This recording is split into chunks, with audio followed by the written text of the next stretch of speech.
5 seconds.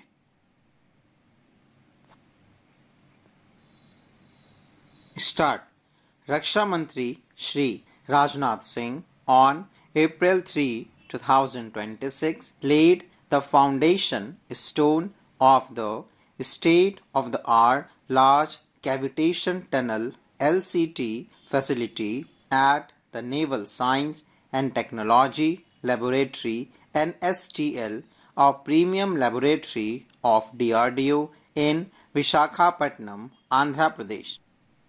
The facility will significantly enhance India's naval research and testing capabilities, marking a major step towards achieving technological self-reliance.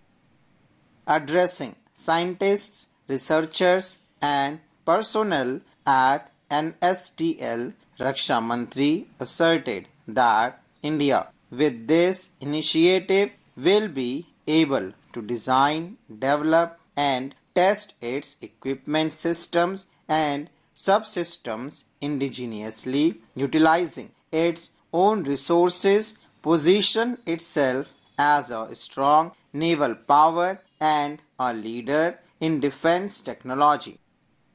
Until now, even after successfully developing equipment, systems and subsystems, we often had to look abroad for critical testing. This situation will now change.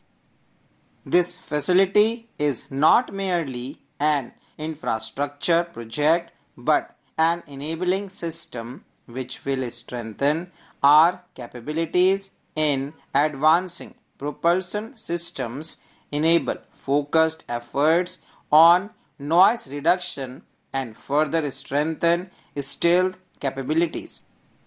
It will serve as a foundational backbone for the design and development of submarines and ships, supporting future advancements in naval engineering and maritime defense systems, he said. Shri Rajnath Singh described the project as a symbol of the success of Prime Minister Shri Narendra Modi's resolve of Atmanirbhar Bharat. He stated that the government's determination to make India self-reliant is intrinsically linked to the national security apparatus, and despite challenges, the country has achieved complete Atmanirbharta in various sectors due to the concerted efforts of the domestic industry, academia, MSMEs, youth and researchers. During the visit, Raksha Mantri was briefed about the NSTL projects programs by the Secretary, Department of Defense R&D and Chairman DRDO Dr. Sameer V. Kamath. Shri Rajnath Singh also visited the seakeeping and maneuvering basin where he witnessed an impressive display of advanced underwater system including torpedoes, naval mines, decoys and autonomous underwater vehicles AUVs. A live demonstration of a swarm of man-portable AUVs showcased India's growing prowess in autonomous maritime operations and next-generation underwater warfare technologies, underlining the nation's focus on future-ready defense systems. Raksha Mantri also inspected some of the vital products realized as spin-off technology by the Naval Systems Material Cluster Labs post-Operation Sindoor.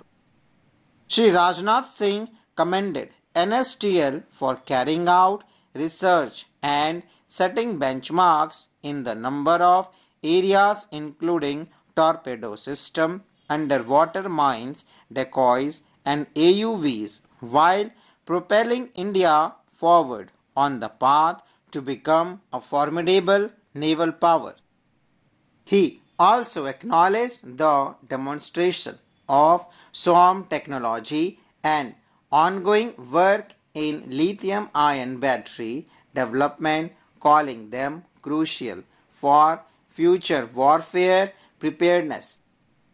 Raksha Mantri urged NSTL to continue working with dedication towards nation building by bolstering the security infrastructure of the country. The systems and technologies boost the confidence and morale of sailors deployed at sea. Reliable and robust technological support significantly enhances the operational effectiveness of the defense forces, he said. Chief of Defense Staff General Anil Chauhan, Chief of the Naval Staff Admiral Dinesh Tripathi, Flag Officer Commanding-in-Chief, Eastern Naval Command Vice Admiral Sanjay Bhalla, and other senior officials were present on the occasion.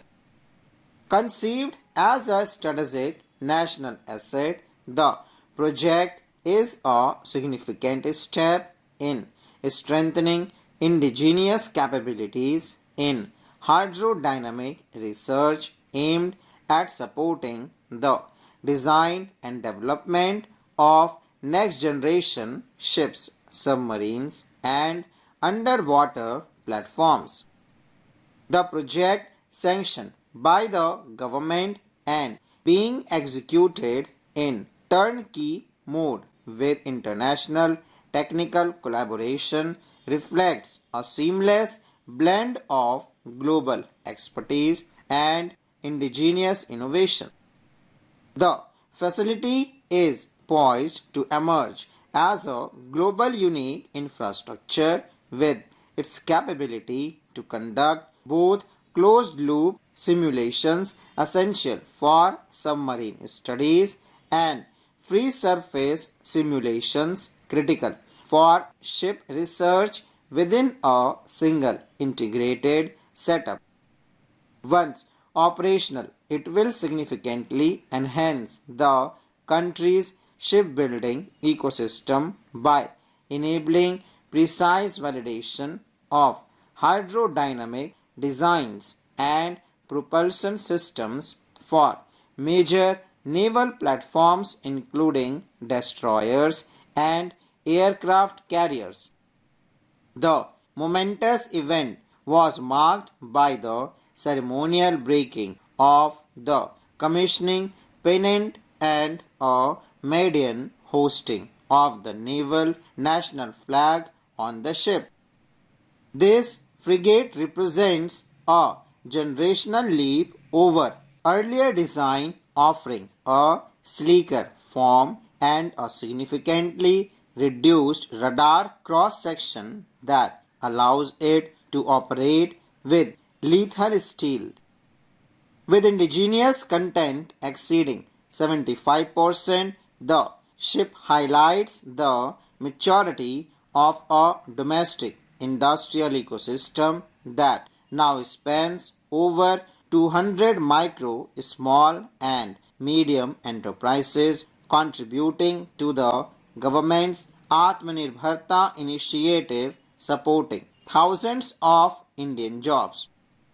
The ship's combat punch is world-class, featuring a lethal array of supersonic surface-to-surface missiles, medium-range surface-to-air missiles, and an advanced indigenous anti-submarine suit. In an evolving Indo-Pacific security landscape, this commissioning sends an important geopolitical signal. India is now a premier builder of complex warships capable of maintaining a credible posture to deter potential adversaries and contribute to collective regional stability under the vision of Mahasagar. The message delivered on the deck today was unmistakable. India's oceans are guarded by ships designed by Indians, built by Indians and operated by Indians, full stop.